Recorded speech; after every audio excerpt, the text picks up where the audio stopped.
Good morning, everyone. It's Doris Colgate with Steve Colgate on the dock on a pretty quiet morning. Looks like it might rain, but I don't think it'll do it while we're talking. So this morning, Steve wants to tell you about some occurrences that occurred where there was a true medical emergency at sea. So Steve, let's hear about it. Probably the one concern that a lot of, when doing these transatlantic races, which are, back then they're like 2 weeks, was concerned appendicitis.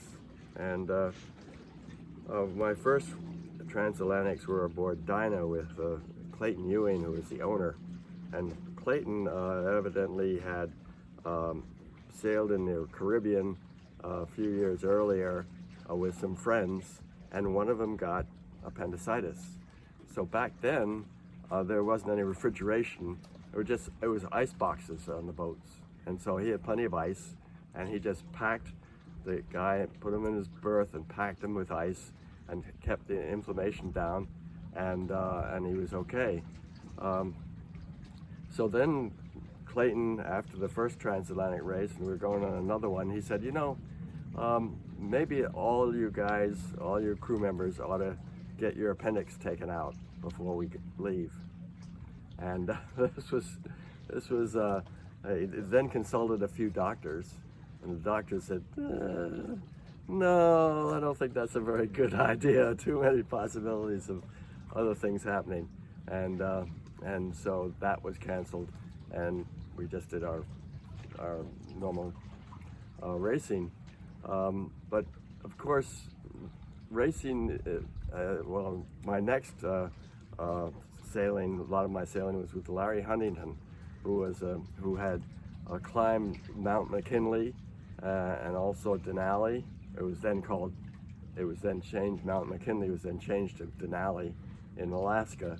And he had aboard his boat a book called Medicine for Mountaineering. And his boat was called Denali, yes. And we did a number of Bermuda races on Denali. And in 1988, I believe it was, we did a race. And before the race, Larry had always gotten a prescription filled that was specifically to reduce the inflammation of a potential appendicitis, and it cost $600. And this particular race, they've been doing this for years, every Bermuda race, because the prescription is only good for a year, and the Bermuda race is every 2 years. So this year he talked to his wife and said, I'm going to skip this prescription again. That's cost $600 out of your pocket. And his wife said, Larry, why not just do it one more year? And then we do the race, and Larry's 2 sons are aboard, and Matthew comes down with a lot of symptoms that we thought might be appendicitis.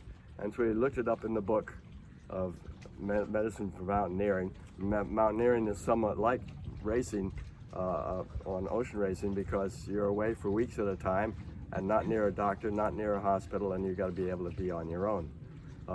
So yes, we called around a bunch of the boats in the race that had doctors aboard, and they confirmed that this was probably appendicitis. So we Larry said, we're going to do this. Steve, you're going to, well, what happened was a big motor sailor said they'd drop out of the race and meet us in the middle of the ocean around 2 or 3 a.m.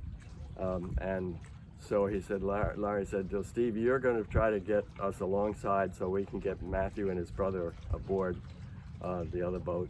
And another crew member, if that doesn't work or it's too dangerous, then we're going to put a life raft over the side with Matthew and his brother in it and tow it and let them get off that way. Well, it turned out that we came alongside and I was able to come right. But meanwhile, you were giving him the shot, correct? Meanwhile, yes, they were getting it every 3 hours. His brother was giving them a shot in the rear, and it was working pretty well. And then once he got onto the, we pulled alongside this motor sailor that had put some jibs along their hull so we wouldn't scratch, and we didn't even touch it, and they got aboard. And this was now 250 miles away from Bermuda. That's the reason they couldn't send a helicopter. It was out of helicopter range. And so this boat could go at 10 knots. It was going to take another 24 hours to get to Bermuda. But evidently these shots were working so well that when they arrived in Bermuda, the hospital, of course, was closed. It was the middle of the night. And they said, we're just going to wait until the hospital opens in the morning and then operate on you. And everything turned out just fine. So that's my experiences with appendicitis.